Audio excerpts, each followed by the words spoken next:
राजस्थान विधानसभा चुनावों में अब बहुत ज़्यादा वक्त बाकी नहीं है।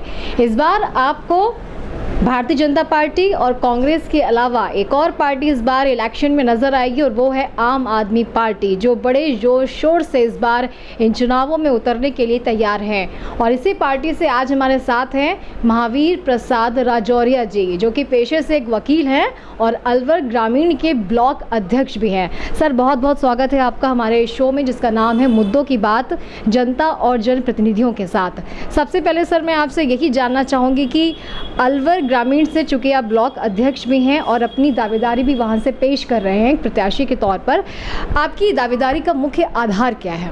जी, सबसे पहले मैं आपको थैंक यू दूंगा।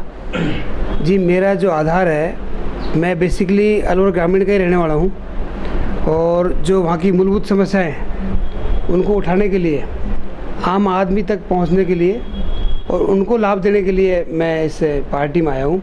और मेरा उद्देश्य भी है कि गरीब आदमी तक जो सरकार की योजना है वो पहुँचे और हमारी पार्टी राजस्थान में सरकार बनाए। ऐसी कौन सी कमियां आपको अपने क्षेत्र में नज़र आती हैं जिन पर बिल्कुल भी अब तक ध्यान नहीं दिया गया?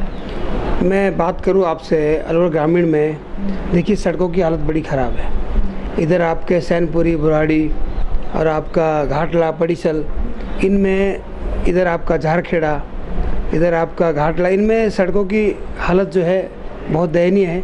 अगर आप बात करें नटनी से 12 और आपके क्या नाम है 12 की, सड़कों की बहुत बुरी हालत है। ग्रामीण में कुछ ही सड़कें सही है, बाकी उसके अलावा सारी सड़कें ख़राब हैं। उसके अलावा भी देखिए बिजली की जो हालत है, इस समय 6-6 घंटे कटौतियाँ हैं। गांव में मंत्री जी सो रहे एसी में और दुनिया मरे पसीने में, बहुत बुरी स्थिति है। मैं आपको बताऊँ, कोई भी इनके कार्य से संतुष्ट नहीं है। इसके अलावा आपने जो घोषणाएँ की हैं, ये रूटीन के काम है। अभी तक आपका यूनिवर्सिटी वहाँ ट्रांसफ़र नहीं हो पाई, ठीक है। इसके अलावा आप सैनिक स्कूल को नहीं ला पाए। तो और बात करें हम कोर्ट की, तो 15 साल से आप इन पर राजनीति कर रहे हो, वकीलों के लिए चैम्बर भी नहीं है अभी वहाँ। तो आधारभूत चीज़ें हैं। 77 साल हमारे देश को आज़ाद हुए हो गए, अभी उन पर ही लड़ रहे हैं। 5G की, 4G की तो बाद में बात करेंगे। या तो नेताओं को ये लगता है कि जनता बेवकूफ़ है कि भाई इनको कम दो ताकि आगे अपना अधिकार नहीं मांगे। अगर पब्लिक, जनता जो हमारी माई बाप है, असल में जो हमारी माई बाप है, यदि ये लोग हम पे विश्वास करेंगे तो हम 24 घंटे इनके बीच में रहेंगे, इनके सुख दुख में आड़े रहेंगे और इनकी समस्याओं का समाधान करेंगे। अरविंद केजरीवाल जी जब यहाँ पर आए थे, इन्होंने अपनी राजस्थान में जब रैली की थी, उस वक्त उन्होंने कहा था कि चोर चोर मौसेरे भाई, बीजेपी और कांग्रेस दोनों के लिए। फिलहाल आप दोनों ही पार्टियों के बीच में यहाँ पे स्टैंड करते हैं। आने वाले चुनावों में आप आम आदमी पार्टी की क्या स्थिति देख पा रहे हैं? देखिए, हम जो यहाँ आ रहे हैं, गहलोत जी और दूसरी पार्टियाँ सिर्फ घोषणा करती हैं, उन पर अमल नहीं करती। हम जो आ रहे हैं, हमारे जो लीडर हैं, हमारे जो पार्टी के मुखिया हैं, अरविंद केजरीवाल जी हुए, भगवंत मान जी हुए, उनका एक ही है कि घोषणाएं कम करो, लेकिन वो घोषणाएं पूरी होनी चाहिए और आम आदमी तक उनकी पहुंच होनी चाहिए। उनका वो उद्देश्य है कि जो भी घोषणाएं हैं उनको वो लागू करें। अगर इस जनता ने, राजस्थान की जनता जो हम माई बाप है, इसने हमें मौका दिया, तो आप यकीन मानिए कैबिनेट की पहली मीटिंग से जो भी सुविधा है, जिनमें पानी की सुविधा है, बिजली की है, बहन बेटी को किराए की है और आपका क्या नाम है शिक्षा की है, मेडिकल की है, बेरोजगारी भत्ते की बात है, वो सारी सुविधाएं आपको कैबिनेट की पहली मीटिंग से आपको मिल जाएंगी। गहलोत सरकार की ये जो नई नई स्कीमें रोज़ आ रही हैं, पिछले 6 महीने से हम देख रहे हैं, उन पर आप क्या कहेंगे? इसे आप चुनावी योजनाएं कहेंगे, बीजेपी इनको रेवड़ियां कहती है, आप इसे क्या कहेंगे? जी, मेरी नज़र में देखो, गहलोत जी बहुत अच्छे आदमी हैं, पब्लिक हित में काम भी कर रहे हैं। बस कमी एक ही रह जाती है कि ये इनको सभी चीज़ें 4 साल बाद याद आती हैं। ये जो बेसिक चीज़ें हैं, अगर आपको ये सब चीज़ें करनी थी तो भाई आप 3 साल पहले, 4 साल पहले करते ना। अभी आपने राहत कैंप लगाए, वो लोगों के लिए आहत कैंप बन गए। अभी आप मसाला वगैरह बांट रहे हो, किट बांट रहे हो, लाइनें लगा रहे हो। आपकी लाइनों में और बीजेपी की लाइनों में क्या फ़र्क है? आपके पास सारे आंकड़े हैं। अभी आपने बिजली का देखा होगा, उसके बाद बिजली की कटौती ज़्यादा हो गई, बिल ज़्यादा आ गए, फिर आपको बैकफुट पर आना पड़ा। तो ऐसी घोषणाएं क्यों करते हो आप? तो मेरा इनसे यही कहना है कि भाई आप जब सरकार में आए थे, इसके अलावा देखिए आप 3 साल करीब तो इन्होंने होटलों में निकाले हैं, चाहे हमारे ज़िले के मंत्री हों चाहे मुख्यमंत्री जी हों, अपने आप को बचाने में लगे रहे, इनकी आपसी खींचतानी इतनी ज़्यादा है।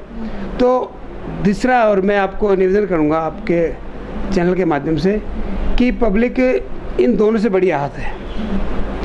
फिर मैं एक बार पुनः निवेदन करूँगा, जनता जो माई बाप है, असल में हम माई बाप मानते हैं। इनका क्या है कि ये जब तक वोट डलते हैं, जब तक तो ये जनता को माई बाप मानते हैं, उसके बाद नेता माई बाप बन जाते हैं और जनता जो बेटा बेटी होती है उसकी इनकी कोई रिझबूझ नहीं है, कोई देखभाल नहीं करते। हम करेंगे, हम आपके बीच में रहेंगे, आपके स्थानीय हैं, स्थानीय रहने वाले हैं, स्थानीय समस्याओं को समझते हैं, रोड, पानी, बिजली, सड़क सारी व्यवस्था दुरुस्त करेंगे और जो भी सुविधाएं हैं और टेक्नोलॉजी की सुविधाएं वो सारी सुविधाएं देंगे।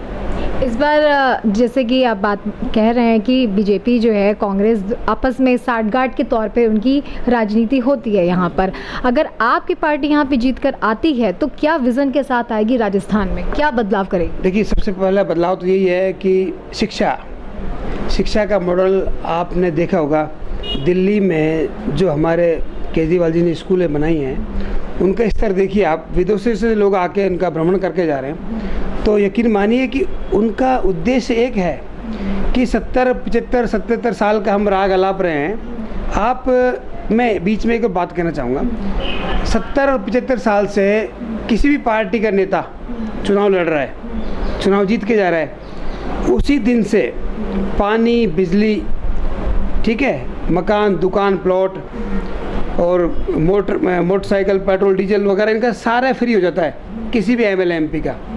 यदि अरविंद केजरीवाल जी आम आदमी को ये सुविधाएं देते हैं तो कांग्रेस और बीजेपी को क्या परेशानी है?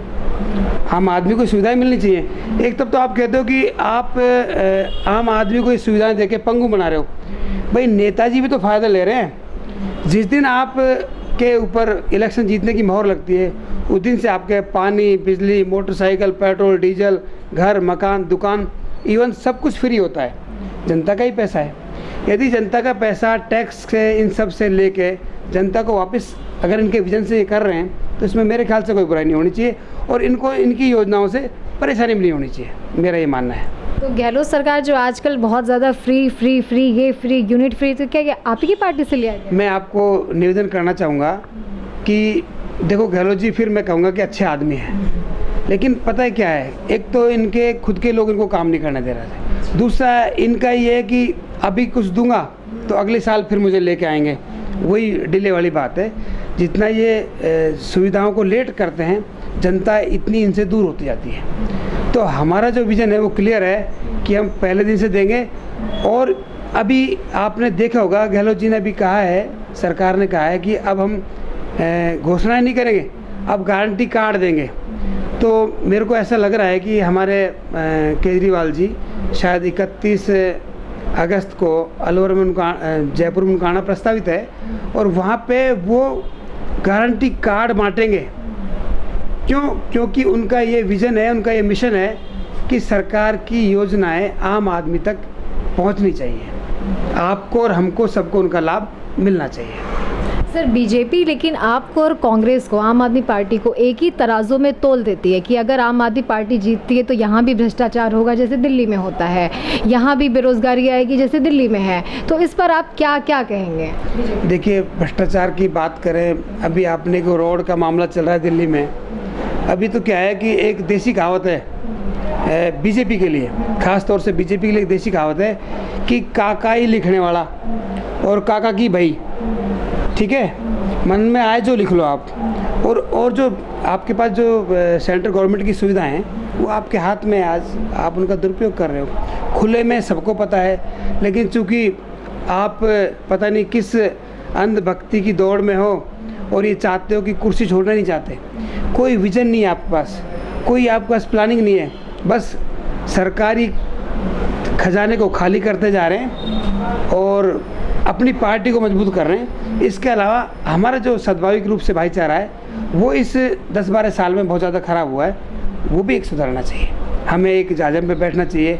ठीक है, हमारे धर्म अलग हो सकते हैं, लेकिन हमारा राष्ट्र तो एक है, हमारा विभिन्नता में एकता एक है, तो उन पे हमको और आपको सबको काम करना चाहिए, मेरी ऐसा मानना है। सर, चूँकि आप पेशे से एक वकील हैं, तो मैं चाहूँगी कि सर दिल्ली ऑर्डिनेंस बिल जो आया जिस पे इतना बवाल हुआ, उस पर एक छोटी सी टिप्पणी चाहूँगी आपसे। कौन सा?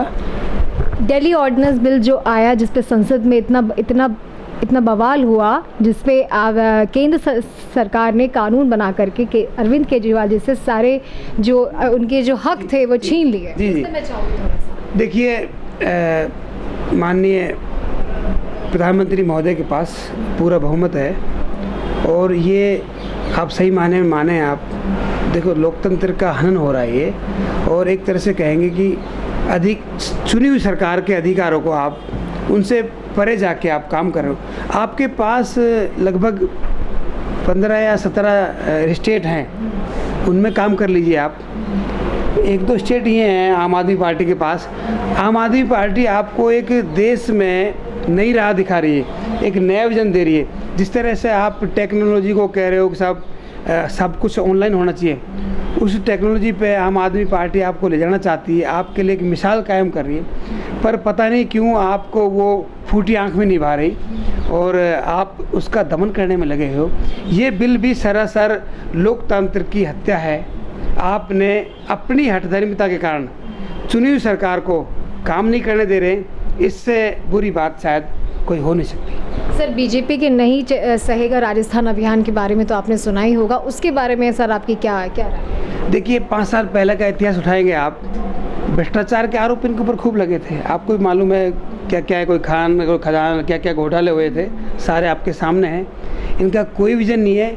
इनके नेताओं को एक विजन है कि कांग्रेस ने और इसके विधायकों ने जितना आम आदमी को लूटा है, अब ये हट जाएं और इनसे ज़्यादा हम लूटें। इसके अलावा कोई विजन नहीं है। मैं अलवर ग्रामीण का आपको एग्जाम्पल दूंगा।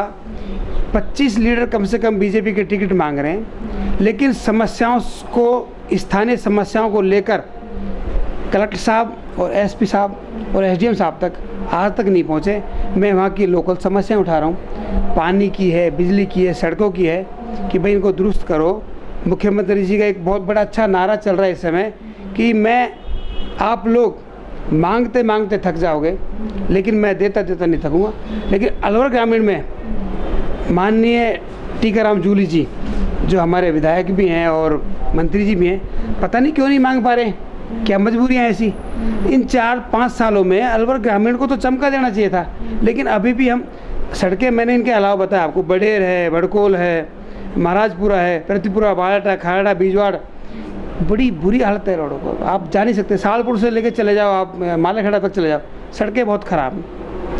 लोग बाग इतने परेशान हैं, इतने एक्सीडेंट हो रहे हैं। अभी एक रोड पे काम चल रहा है, पता नहीं वो कब पूरा होगा, मालाखेड़ा से नटनी का बारा, मालाखेड़ा से और नटनी का बारा तो गड्ढे बहुत हैं। मालाखेड़ा से और बारा तक, बड़कोल तक का रोड आप देखिए, दुनिया भर के वाहन ख़राब हो रहे हैं, रोज़ एक्सीडेंट हो रहे हैं, लेकिन बस काम को कोई गति नहीं मिल रही। और अब कर रहे हैं उसको भी जब सारा समय निकल चुका है। तो ये सिर्फ क्या है कि पब्लिक को दिखा। अभी एक अखबार में इनका एक छपा था 15 या 14 अगस्त को कि मंत्री जी ने इतने काम किए हैं। कम से कम 150 गांव ऐसे हैं जिनमें उस पत्रिका के जो आया था, क्या बोलते हैं उसको, लिस्ट आई थी, उनमें गाँव का नाम नहीं है। आप थोती वाहवाही लूट रहे हो जिनका कोई औचित्य नहीं है।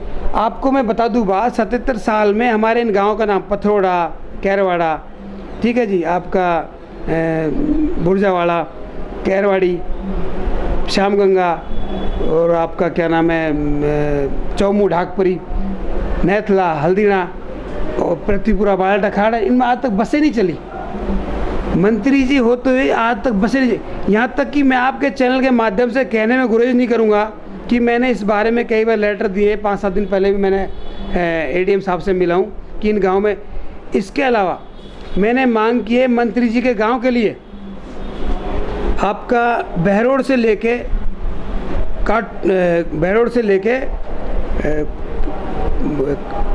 कौन सा कुंड, और कुंड से लेके काठुआ से लेके अटिली मंडी तक राजस्थान रोडवेज की मांग की है। रोज़ लोग हड़ताल पे कर रहे हैं।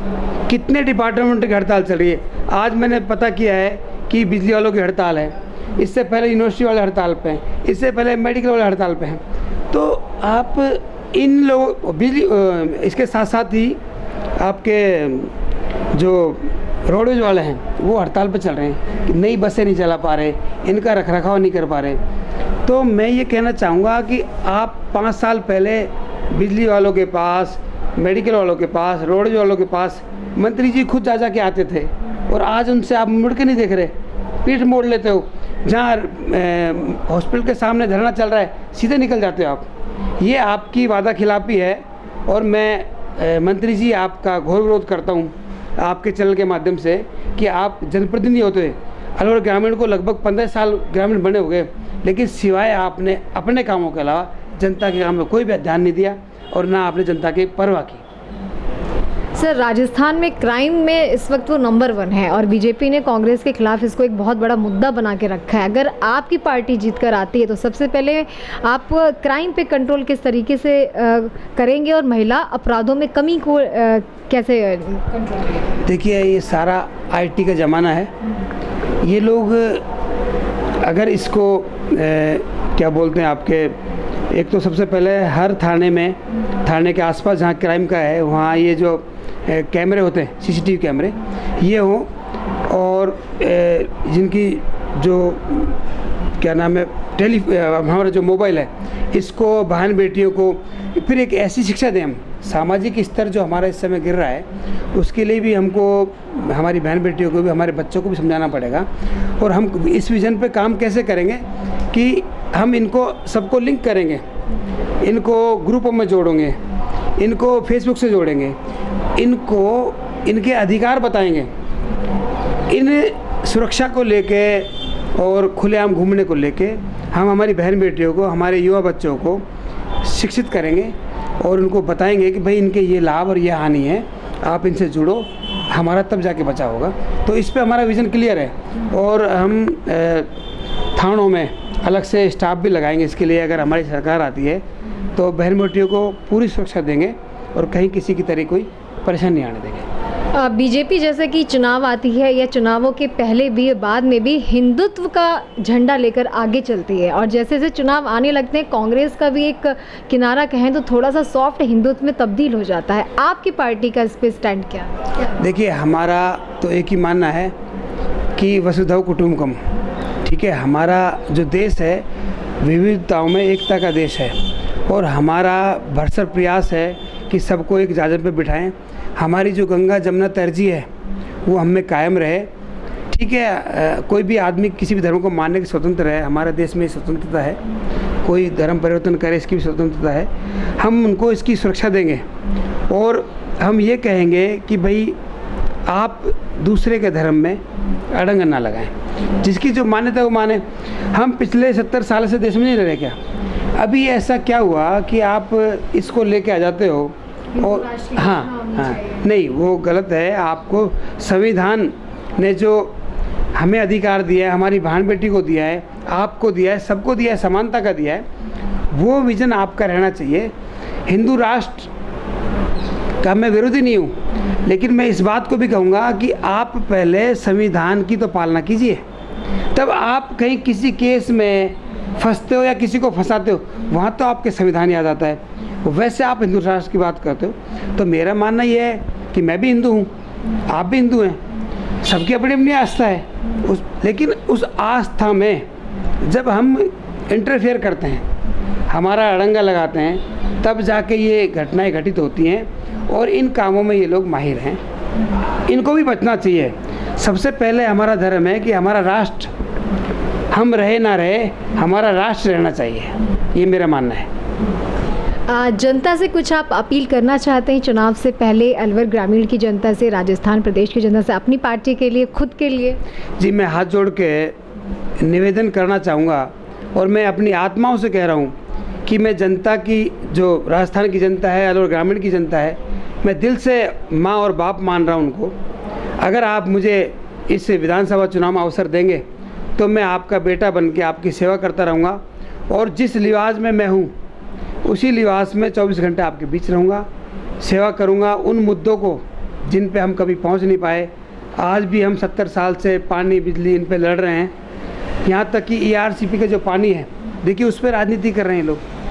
हमारा जो किसान है आज वो कहाँ थक रहा है कि हर 2 साल में हमें एक बोरिंग कराना पड़ता है, बोरिंग काटना पड़ता है, उसके बाद उसमें नई हमको मोटर लगानी पड़ती है, केबल नया लगाना पड़ता है, पाइप नए लगाने पड़ते हैं, कनेक्शन बढ़वाना पड़ता है। ये 5 ऐसे दंश हैं किसान के लिए, जिस परिवार से मैं भी आता हूँ, कि हर 2 साल बाद अगर हम कुछ थोड़ी बहुत कमाई भी करते हैं तो हमारी तो उस बोरिंग में चली जाती है। तो सबसे पहला हमारा उद्देश्य है कि हमारे नेताओं को राजनीति छोड़ के और इस जो चंबल का पानी है, ERCP की जो योजना है हमारी, उसको लागू करना चाहिए। बांधों में पानी लाना चाहिए, भाईचारा कायम रहना चाहिए ताकि खुशहाली रहे। इसके अलावा बीच में बिल वगैरह लाए थे, वो इनके वापस हो गए। मतलब ये तो क्या है कि एक तरह से है ना, रंग बदलने वाली बात।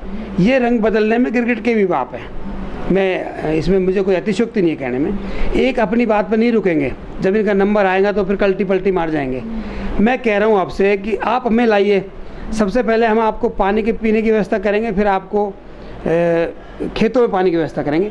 और देखिए हमारे इंटरफेयर से ही किसानों का इतना बड़ा आंदोलन चला, जिसकी हमने सेवा की और आम आदमी को राहत दी। उस समय कितने लोग आपको बताऊं मैं, शहीद हो गए थे। इनको ऐसे मुद्दों पर राजनीति नहीं करनी चाहिए। यदि मुझे आप लोग मौका देंगे, मैं आपकी भरसक सेवा करूंगा, आपके बीच रहूंगा। आपके स्थानीय रहने वाला हूं, सुमेल गांव का रहने वाला हूं। आप पेशे से वकील हूं, आपकी पिछले 23-24 सालों सेवा कर रहा हूं। किसी प्रकार का कोई शुल्क नहीं लूँगा और आपके बीच में आप रह के आपकी सेवा करूँगा। सर, युवाओं के लिए आपने क्या सोच के रखा हुआ है? क्योंकि राजस्थान में युवा बहुत ज़्यादा आक्रोशित थे, 14 से ज़्यादा पेपर लीक के मामले हुए, रोज़गार नहीं है उनके पास में। तो अगर आपकी पार्टी जीतकर आती है यहाँ पर, तो उनके लिए आपके पास क्या है? देखिए हमारी पार्टी का विज़न क्लियर है और सबसे बड़ी बात, हमारी पार्टी के जो संयोजक हैं माननीय अरविंद जी पढ़े लिखे हैं, उन्होंने पढ़ा हुआ है। बहुत पहले अलवर राजस्थान में आके वो पढ़ चुके राजस्थान को कि राजस्थान की भूमि क्या मांगे। राजस्थान की भूमि अरविंद केजरीवाल मांगे। क्यों मांगे? कि आपकी बसों की हालत ख़राब है, वो दुरुस्त करेंगे। इनका मन ही नहीं है, ये चाहते तो ये भी कर सकते हैं, लेकिन इनको तो अपने आप से फुर्सत नहीं है। इनकी जो खुद की योजना है, किसी की पेट्रोल पंप की, किसी की गैस एजेंसी की, किसी की कारखाने की, किसी की कॉलोनी की, ठीक है, किसी की नकदी की, किसी की ट्रांसफ़र की, ये जो योजना है, अगर इनसे ये अपना काम छोड़ के जनता के हित में काम करे तो निश्चित रूप से ये लोग काम कर सकते हैं। लेकिन इन्होंने तो क्या है कि एक बार भाजपा, एक बार भी कांग्रेस, एक बार भाजपा, इनको मालूम है दूसरा कोई आना नहीं। अब आ गए केजरीवाल जी। तो विजन और मिशन क्लियर है 2023 का। अगर आप जनता माता हमको सत्ता में बिठाती है तो सबसे पहले आम आदमी के लिए जो बेरोज़गार हैं उनके लिए हो सकता है कि हम स्टाइफंड का करें और कैबिनेट की पहली मीटिंग से IT का काम करेंगे। जगह जगह आपको कोचिंग खुलवाएंगे, रोज़गार के अवसर देंगे, ठीक है। जिसका जो मन है वो काम करे, उसके लिए उनको मौका देंगे। बहन बेटियों के लिए मैंने बताई था अभी आपको, किराए की सुविधा करेंगे। इसके अलावा शिक्षा को जो लेवल है वो अच्छा बढ़ाएंगे। आप देखिए 70 साल से ये लोग अलवर में भी राजनीति कर रहे हैं। यहाँ हमारे यहाँ राजकीय जो इंजीनियरिंग कॉलेज राजकीय नहीं है, प्राइवेट अब क्यों है, इसका कारण उनको पता होगा। इंजीनियरिंग कॉलेज सरकारी होना चाहिए। हमारा कस्बा डेहरा में कॉलेज नहीं, वहाँ होना चाहिए। हमारा अकबरपुर में कॉलेज नहीं, वहाँ कॉलेज होना चाहिए। मालाखेड़ा में कॉलेज बना है, अच्छी बात है, लेकिन मालाखेड़ा से 6 किलोमीटर दूर, ना वो मालाखेड़ा में है ना प्रॉपरली वो अकबरपुर में है, और वो है भी बहुत जाके अंदर जाके। देखो कब वो धरातल पे आता है। तो इनका विज़न जो है बिल्कुल क्लियर नहीं है। हमारा क्लियर है। आप लोग हमारे साथ जुड़िए, जनता जुड़े, माई बाप जुड़े। हम आपको सिर्फ वोटों के लिए माई बाप नहीं मान रहे। हम फील्ड में जाते हैं, वहाँ भी ये कहते हैं कि हम आपके क्षेत्र के हैं, हमें आप मौका दें, हम आपकी सेवा करेंगे और आपको शिक्षा, चिकित्सा, सड़कें, बिजली, पानी, रोज़गार पे हमारा पूरा फोकस रहेगा। इंडस्ट्री पे पूरा फोकस रहेगा। अभी मैंने सुना है कोई रोज़गार मेला लगा रहे हैं। देखिए अभी ये ठगने वाली बात है ना। कहाँ थे भैया? अब पूरा बहुमत है, इतने बहुमत से जीते हो, उसके बावजूद भी अब 4.5 साल हो गए अब तो कुछ ही समय, और मेरे ख्याल से अगले महीने आचार संहिता लग जाएगी। जो भी आपने योजनाएं लागू की हैं, मतलब अभी जो योजनाएं आप लाए हो, मुझे नहीं लगता धरातल पे आएंगी। अभी पेपर बोल रहा था कि बहुत सारी योजनाएं अभी अदर में है, वो पैसा अटका हुआ है। जूली जी का भी वो स्टेटमेंट आया कि साहब पैसा कहाँ फंसा हुआ है। अरे भैया, आप सरकार में मंत्री हो, फिर आप कह रहे हो पैसा कहाँ फंसा हो। मतलब आपने सोच लिया कि जनता बेवकूफ़ है, आप एक समझदार रह गए हो। तो मेरी आप लोगों से प्रार्थना है, ऐसे लोगों को पहचानो जो जनता की परेशानियों की नब्ज नहीं टटोल सके। फिर कहूँगा, जनता पिछले 1 महीने से सोए गर्मी और पसीने में, मंत्री जी सोए एसी में। ऐसे लोगों को उखाड़ के बाहर फेंको, स्थानीय लाओ और हमारी पार्टी के लाओ, आम आदमी पार्टी के लाओ। हम आपको, राष्ट्र को, प्रदेश को, सबको मिलकर लेकर चलेंगे और एक अच्छे राष्ट्र का निर्माण करेंगे, एक अच्छे ग्रामीण का निर्माण करेंगे, अच्छे राजस्थान का निर्माण करेंगे। चुनावी साल में जिस तरह से एक के बाद एक नए जिलों की घोषणा हुई, खैरतल एक नया जिला बना, उस तो बहुत ज़्यादा सरप्राइजिंग सबके लिए था। और अब जिलों की घोषणा के बाद अलवर को संभाग बनाने की जो बात चल रही है, उस पर मैं चाहूँगी आपकी छोटी सी। देखिए, मैंने अभी कहा था आपसे, शायद राजनीतिक माहौल है और गहलोत जी बहुत चतुर हैं और काफ़ी अच्छा अनुभव है उनको।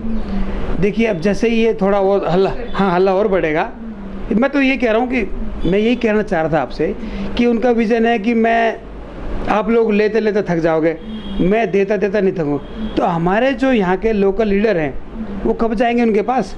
ये मांग तो हमारी 15 साल पुरानी है। जो 5 मंजिला हमारा कोर्ट परिसर था, उसको 3 मंजिला कर दिया, ठीक है। और अब ये संभाग की बात है, ये तो हमारा अधिकार है। जिस दिन आपने 3 जिलों में अलवर को टुकड़े किए, उस दिन आपको आगे बढ़ के कहना चाहिए, जनता आपसे मांग रही है, आपको दे देना चाहिए था कि मैं साथ ही साथ अलवर ज़िले को संभाग घोषित करता हूँ। भौगोलिक, राजनीतिक सभी परिदृश्यों में अलवर जो है संभाग बनने का मादा रखता है। और मेरी भी आपके चैनल के माध्यम से है कि जनता को और हमारी भावना को देखते हुए अलवर को संभाग घोषित शीघ्र अतिशीघ्र किया जाना चाहिए। इसके लिए हमने ज्ञापन भी दे चुके हैं। जी सर, आपको आम आदमी पार्टी ने जो है वो अलवर ग्रामीण का ब्लॉक अध्यक्ष भी नियुक्त किया हुआ है। एक ब्लॉक अध्यक्ष के तौर पर मैं आपसे जानना चाहूँगी कि पार्टी आने वाले चुनावों को लेकर किस तरीके से तैयारी कर रही है और आप अपने लेवल पर क्या आपकी रणनीति? जी, मैं आपको निवेदन करूँगा, शुरू में तो कांग्रेस पार्टी ने सोचा नहीं था कि ये लोग संगठन भी खड़ा कर पाएंगे। आज हमारा बूथ लेवल तक का संगठन खड़ा हो चुका है। हर बूथ पर लगभग सभी परिस्थिति हमारी सही रही तो 15 से 20 आदमी हर बूथ पे बैठेंगे। इसके अलावा क्वेश्चन करो। मतलब ब्लॉक अध्यक्ष के तौर पर आप वहाँ पे जाते हैं, मीटिंग्स वगैरह वहाँ पे आप करते हैं, तो क्या निर्देश आपने दिए हैं अपने कार्यकर्ताओं को, किस तरीके से पार्टी एकजुट होकर के जा रही है? जी, मेरा ये निवेदन है, देखिए हम जो काम करने का हमारा, क्योंकि हम आम आदमी हैं और आम आदमियों के बीच में से निकले हुए हैं, स्पेशल नेता नहीं है, ना हमारे पूर्वज नेता रहे हैं। मेरे परिवार से कोई नेता नहीं है, मैं भी नेता नहीं हूँ क्योंकि अभी मुझ पर मोहर नहीं लगी है। हमारा क्लियर विजन है, हम डोर टू डोर मिलते हैं। डोर टू डोर मिलने के बाद में 10-5 लोगों से मीटिंग करते हैं, फिर उनका एक निकल के आता है कि यार ये बहुत देख लिए, कभी ये, इस बार तो इन लोगों को मौका देना चाहिए, आम आदमी पार्टी वालों को। लोगों का पॉजिटिव रिस्पॉन्स, जी हाँ, बहुत अच्छा मिल रहा है, एक ऑप्शन के रूप में मिल रहा है। लेकिन हमें वहाँ ये बाधाएं भी आ रही हैं कि ये लोग, जहाँ तक कोशिश होती है, मैं मेरी पर्सनल बात करूँ, जो मेरे कार्यकर्ता हैं उनको मंत्री जी ने 20-20 हज़ार रुपये का ऑफ़र देकर तोड़ने की बात कही है। बाकायदा नाम मैं बता सकता हूँ किस आदमी ने तोड़ा है और किन लोगों को ऑफ़र दिया है कि आप हमारी योजनाओं को जनता को बताओ। तो उन लोगों ने नकार दिया, क्योंकि जब आप अब आके हमको ये ऑफ़र दे रहे हो तो हमारे लोग, जैसे हम लोग ईमानदारी से काम कर रहे हैं, ऐसे ही हमारे लोग ईमानदारी से काम कर रहे हैं। मैं आपको निवेदन करना चाहूँगा आपके चैनल के माध्यम से, मैं लगभग 18 ग्राम पंचायत पैदल कर चुका हूँ, अब तक मैं पैदल जा चुका हूँ। मैं आपको गाँव के नाम भी बता सकता हूँ। सबसे पहले हम 6 अक्टूबर को चले थे और आपका रावण देवरा से माच का तिराया, उसके बाद हम चले थे आपके डडीकर, ढाणी, हाजीपुर, मंगलबास, तेलियाबास, ठीक है जी, टेढ़पुर, उसके बाद कस्बा ढेरा, शाहपुर, नांदोनेड़ी, चांदोली स्टैंड, चांदोली के बाद विजयपुर, ठीक है, विजयपुर के बाद भंडवाड़ा के बाद पहुँचे हम आपके पड़ीसल, चैनपुरी, बुराड़ी, घाटला, घाटला के बाद हम पहुँचे कड़ू की ठेकड़ा, ठेकड़ा के बाद जटियाना, जटियाना के बाद आपका धौली धूप, टेलको चौराया, रायसीस नंगला, कटोरी वाला और ये कंजर बस्ती, गाजू का, छठी मील। उसके बाद में आपका झारखेड़ा, झारखेड़ा के बाद में पहुँचे हम बुल्ला का बास, सिरमौली, सिरमौली के बाद आपका क्या नाम है, कारोली, चिकानी और इनके बीच में जो बास पड़ते हैं। हम पंचायत से पंचायत को जोड़ने का हमारा पैदल का मेरा कार्यक्रम चल रहा है। इसके बाद पहुँचे चिकानी, चिकानी के बाद जाजोर बास, जाजोर, नांगल हीरा, किथूर। किथूर में किन्हीं पारिवारिक कारणों से मेरी यात्रा रुकी हुई है, उसको मैं शीघ्र ही दोबारा शुरू करूँगा। और मेरा ये उद्देश्य रहेगा इस चुनाव के दौरान कि मैं आम आदमी के घर तक, ढाणी तक पहुँचूँ और उनका आशीर्वाद लूँ और वो मुझे आशीर्वाद दें कि हमको स्थानीय बंदा चाहिए, उसको जिता के राजस्थान की पंचायत में भेजें जो आपके अधिकारों के लिए लड़ सके। तो ये थे हमारे साथ महावीर प्रसाद राजौरिया जी, जिनका ये कहना है कि इस बार ना बीजेपी और ना ही कांग्रेस, इस बार आम आदमी पार्टी को एक मौका दीजिए ताकि राजस्थान में कुछ नया हो सके। बहुत हुआ 25 साल पुराना ट्रेंड, एक बार बीजेपी एक बार कांग्रेस। हालांकि कांग्रेस पूरी मेहनत अपने जोर शोर से कर रही है खुद को रिपीट करने के लिए, लेकिन इस बीच में उनका ये कहना है कि इस बार अगर उन्हें मौका दिया जाए तो जिस तरीके से दिल्ली और पंजाब में एक सफल सरकार वो चला रहे हैं, वैसे ही राजस्थान की तस्वीर को बदलने का भी मादा रखते हैं। मेरे सहयोगी गोविंद नंदा के साथ मैं साची गुप्ता, ATL न्यूज़।